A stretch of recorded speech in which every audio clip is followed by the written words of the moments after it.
ಯೇಸುವಿಗೆ ಸ್ತೋತ್ರ. ಇಂದು 25 ಜೂನ್ 2025.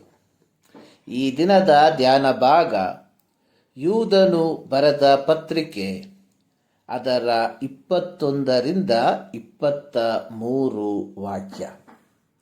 ನಿತ್ಯ ಜೀವಕ್ಕಾಗಿ ನಮ್ಮ ಕರ್ತನಾದ ಯೇಸು ಕ್ರಿಸ್ತನ ಕರುಣೆಯನ್ನು ಎದುರು ನೋಡುತ್ತಾ ನಿಮ್ಮನ್ನು ದೇವರ ಪ್ರೀತಿಯಲ್ಲಿ ಕಾಪಾಡಿಕೊಳ್ಳಿರಿ. ಸಂದೇಹ ಪಡುವ ಕೆಲವರಿಗೆ ಕರುಣೆಯನ್ನು ತೋರಿಸಿರಿ. ಅವರನ್ನು ಬೆಂಕಿಯ ಬಾಯೊಳಗಿಂದ ಎಳಕೊಂಡು ರಕ್ಷಿಸಿರಿ. ಕೆಲವರನ್ನು ಭಯಯುಕ್ತರಾಗಿ ಕರುಣಿಸಿರಿ. ಒಲಸು ನಡತೆಯಿಂದ ಮೈಲಿಗೆಯಾದ ಅವರ ಅಂಗಿಯನ್ನು ಅಸಹಿಸಿರಿ. ನಾವು ನಿತ್ಯ ಜೀವಕ್ಕಾಗಿ ಕರೆಯಲ್ಪಟ್ಟವರು.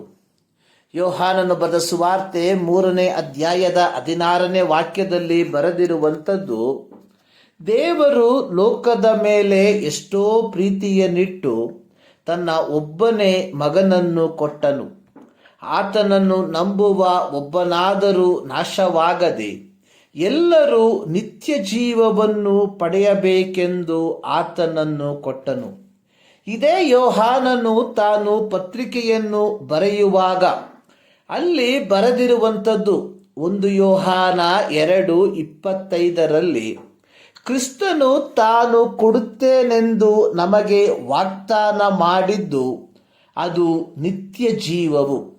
ಯೋಹಾನನು ಬರೆದ ಸುವಾರ್ತೆ 5ನೇ ಅಧ್ಯಾಯ 24ನೇ ವಾಕ್ಯ, 6ನೇ ಅಧ್ಯಾಯ 46 ಹಾಗೂ 47 ವಾಕ್ಯ, ಅದೇ ರೀತಿ 10ನೇ ಅಧ್ಯಾಯದ 28ನೇ ವಾಕ್ಯ.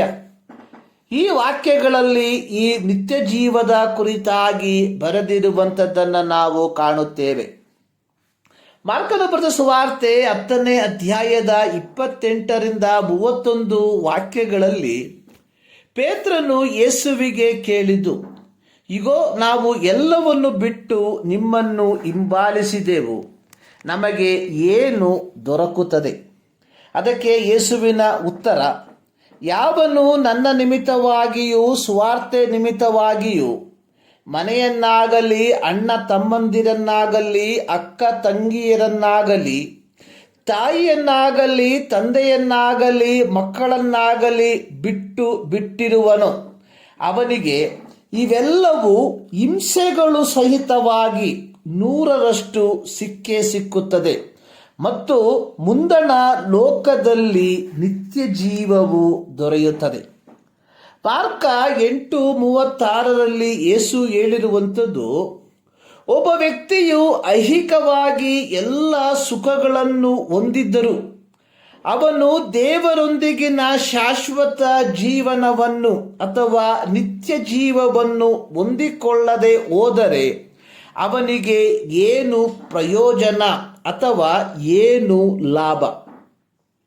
ಯೂದನು ತನ್ನ ಈ ಪತ್ರಿಕೆಯಲ್ಲಿ ಸೊದೋಮ ಗೊಮೋರ ಪಟ್ಟಣದವರನ್ನು ಉದಾಹರಿಸಿ ಹೇಳಿರುವಂಥದ್ದು, ಅವರು ತಮ್ಮನ್ನು ಜಾರತ್ವಕ್ಕೆ ಒಪ್ಪಿಸಿಕೊಂಡು ಸ್ವಭಾವ ವಿರುದ್ಧವಾದ ಭೋಗವನ್ನನುಸರಿಸಿದ್ದರಿಂದ ಅವರು ನಿತ್ಯವಾದ ಅಗ್ನಿಯಲ್ಲಿ ದಂಡನೆಯನ್ನು ಅನುಭವಿಸುತ್ತಾ ದುರ್ಮಾರ್ಗಿಗಳಿಗೆ ಆಗುವ ದುರ್ಗತಿಗೆ ಉದಾಹರಣೆಯಾಗಿ ಇಟ್ಟಿದ್ದಾರೆ. ವಚನ 7. ಯೇಸು ಕ್ರಿಸ್ತನು ಶ್ರಮೆಯನ್ನು ಅನುಭವಿಸುವುದಕ್ಕಿಂತ ಮುಂಚಿತವಾಗಿ ತನ್ನ ಶಿಷ್ಯರಿಗೆ ಹೇಳಿದ್ದು, ನಾನಿರುವ ಸ್ಥಳದಲ್ಲಿ ನೀವು ಸಹ ಇರಬೇಕು. ಯೋಹಾನ 14:4.